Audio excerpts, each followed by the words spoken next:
Quadruple threat actress, singer, dancer, philosopher, and lots more. Keke Palmer is here for an Oz Talk. Take it away, my dear.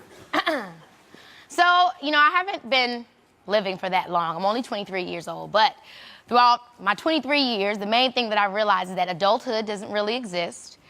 Everyone is a kid, and life is a fairy tale. Let me explain. So when you're a kid, everybody always, your adults, your parents, they're always acting as if they have it all finished. You know what I mean? There's always this club, is this idea that you believe you can't really be a part of. You start hearing at a certain age, okay, something about being 16. 16, this means something. 16 means driving. It means being able to have a little bit more responsibility. But now I'm starting to hear something about this 18. 18, that apparently means that I'm going to have it all. All the things I didn't know, all the answers I didn't have. When I get to that 18, I'm going to have every answer that I ever needed to ask done. I'm going to know it. I'm going to know all of these things. Then when you hit 18, you realize that the gag is, it doesn't exist. There is no such thing as becoming an adult. There is just you growing, learning, experiencing, and then you realize the real gag, which is that everybody that put on that facade to really have it all together was really just a kid trying to put on their best face. And then I started to say to myself, well, if adulthood is really not real, and everybody ultimately is just a kid figuring it out, then what does that say about life? What is it that I know about life other than what it is that I have today? I don't know what's happening tomorrow. I don't meet yesterday. I don't ever meet tomorrow. I can only be in the moment of right now. And when I'm in this moment right now, I feel something. And what I feel is the ability to tackle anything that I want to because I'm present enough to know what it is I want to do. And when I'm present enough to know what it is what I want to do, I can achieve the things that I always wanted to achieve because I'm laying the brick consciously, brick by brick.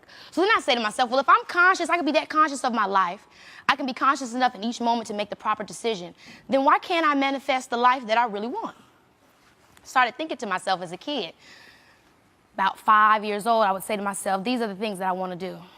I see myself doing music. I see myself singing like my mom.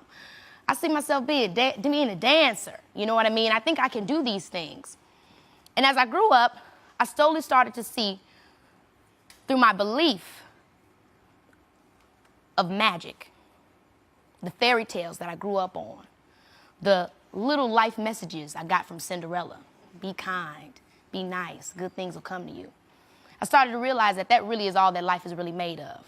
It's not made of the money. It's not made of the cars. It's not made of the jewels. It's made off of the way that you can make people feel and the way that people can make you feel. It's about the love that we can share, the things that we can create. And when we do those things, that's when we then become limitless. That's when the veils of life then are lifted from over our eyes and we're able to see that the illusion was that love wasn't all that there is. It's a separation that's cast over our heads that makes us believe that we are not one with God. That's the illusion that we all believe when we think about the original sin. I'm not connected. I'm disconnected. Not that Adam and Eve ate from the apple or the tree. Despite your religion, the story goes they ate from the tree, but God wasn't angry because they ate from the tree. He was just disappointed that they turned away from him. So when we start separating ourselves from our truths, that's then when we start living in the dark, just like a snake between two bricks. But when we lift ourselves up and we allow ourselves to be true to ourselves enough to say, I'm hurt, I'm broken, I'm happy, I'm sad, that's when we're able to be conscious in each moment and make the decisions to manifest the type of realities that we want. That's all I got. That's a lot to give. It's a lot to give. Keke Palmer. Thank you, Check out all her good work. Thank y'all.